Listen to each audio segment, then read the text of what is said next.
Hello, I'm Brigantia Blackbird of the Blackbird Grimoire. Welcome to the daily forecast for Tuesday, April 2nd, 2024, and a very happy Mars Day to you. It is Aries season. It is the Celtic tree month of Alder. We are Mercury retrograding in Aries, and of course, we are experiencing that waning moon. Our astrology for today, the sun is in Aries, cardinal fire, representing courage. The moon is fourth quarter Capricorn, cardinal earth, ambition. Mercury, of course, is retrograding in Aries, a cardinal fire sign representing fiery tempers, so do beware both of yourself and of others.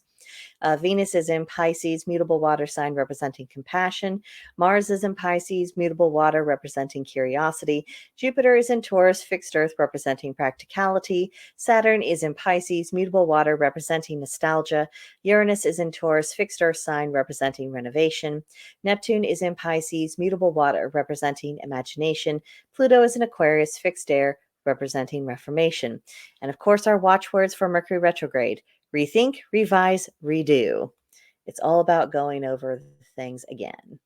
So during the waning crescent moon, we need to rest, reflect, and purge. And because it is a Capricorn moon, remember your dues of strategize, organize, and pursue your goals. Don't give in to coldness. Don't get into a relationship turmoil, and try your best to avoid any and all legal entanglements, and you will do much better. Now it's the day of Mars, and our feisty Mars is being egged on by the retrograding Mercury in Aries. So rather than get caught up in drama and arguments, try to use this jolt of energy to fuel the adventurous spirit of Mars in Pisces. Go out, satisfy your curiosity, learn something new. If people are going, yeah, or just try to remove yourself from that situation if you possibly can. Don't get into word battles on Twitter or any other social media. Just satisfy your curiosity, focus on things that are interesting to you. This probably isn't going to be the best day for peopling, so try to minimize that if you can, particularly if people just seem a bit testy today. Now, today's tarot card is the Hooded Man, representing isolation. So we need to cultivate a sense of restfulness, a sense of acceptance, and a sense of patience. If we are on our own, either literally or spiritually or just mentally, we're needing to just take a little retreat, accept that as being the thing that is going to be happening. And then, of course, the challenge is, gracefully withdrawing to seek wisdom. That isn't always easy. Sometimes it's very difficult to disengage from the rest of the world, as it's buzzing along with all of its concerns and saying, I can put that down. The world will still be here when I get back. I don't have to be constantly involved in everything. I can go on a little mental health break. And when I look at the Hooded Man, especially today with the energies we've already discussed, that is what I'm saying. Take a mental health day. You don't have to always be on the front lines of everything all of the time. You do need some time for R&R. So take it. Today's Celtic triad reads: three things whose deficiency is not worse than their excess: festivity, wealth, and pleasure. So this might seem a little bit weird. You might think that, oh, well, what's wrong with having an excess of festivity and wealth and pleasure? These seems like really good things. But when with festivity, the problem comes in is because sometimes distraction is disguised as celebration. It's just very frivolous. It's lacking in substance. It isn't anything real. It's just about, don't look at all of these actual serious matters going on. Look at this pretty sparkly thing instead. That's the kind of festivity this triad is talking about. And then with wealth, Uh, it's irritating, but it's true that having an overabundance of wealth, it will bring just as many struggles as the lack of it will. It's different kinds of problems, but it is problems nonetheless. And of course, you could have all the wealth in the world, but if you have poor resource management skills, that is also going to create problems for you. Especially, it will make you probably less able to guard against unscrupulous people who might see your wealth and say, "What can I do to part them from it?"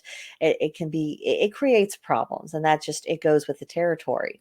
There is such a thing as having enough and, not really getting much additional benefit from getting more. And then with pleasure, you might think of this in terms of temporary sensations versus true joy. True joy is something that it lasts, that is enduring, something that we lean upon even during the rough days. But temporary sensations, oh, I felt great for 5 minutes. Where's my next thrill? What's the next fun thing? It's about that pursuit of distraction.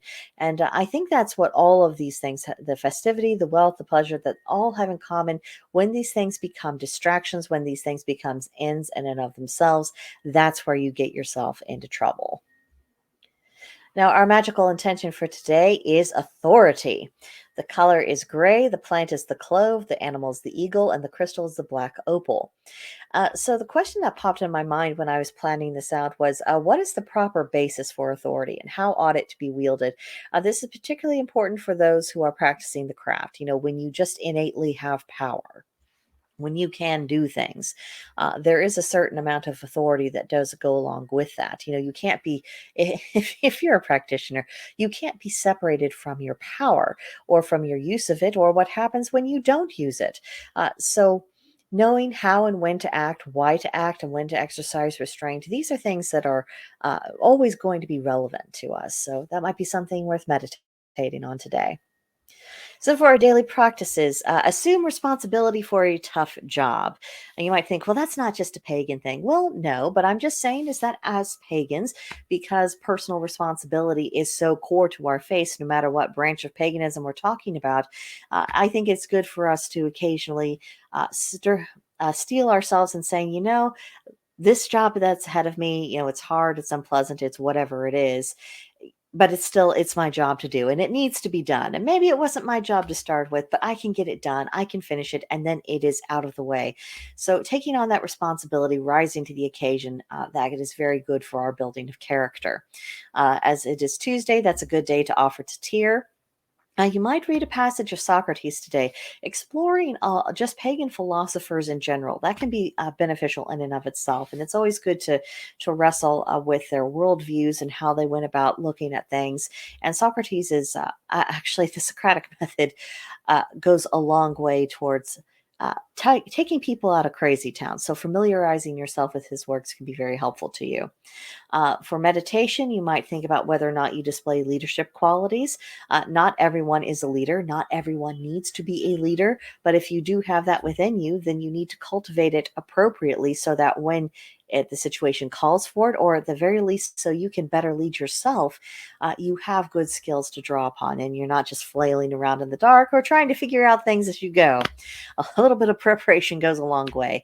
And you might brew a magical tea. I would recommend brewing a tea meant to create a little bit more tranquility and peace within your spirit.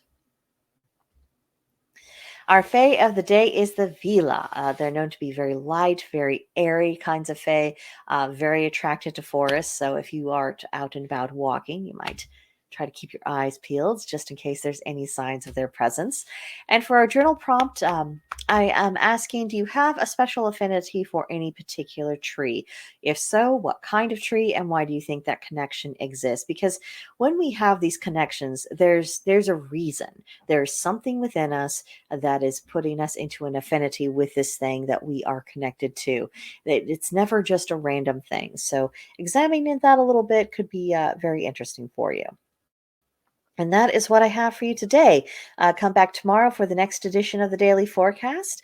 Share your thoughts about this particular one in the comments below, or send me an email at brigantiablackbird@protonmail.com, and I'd be happy to talk with you there. But I think that'll do it for today, and I'll see you guys next time.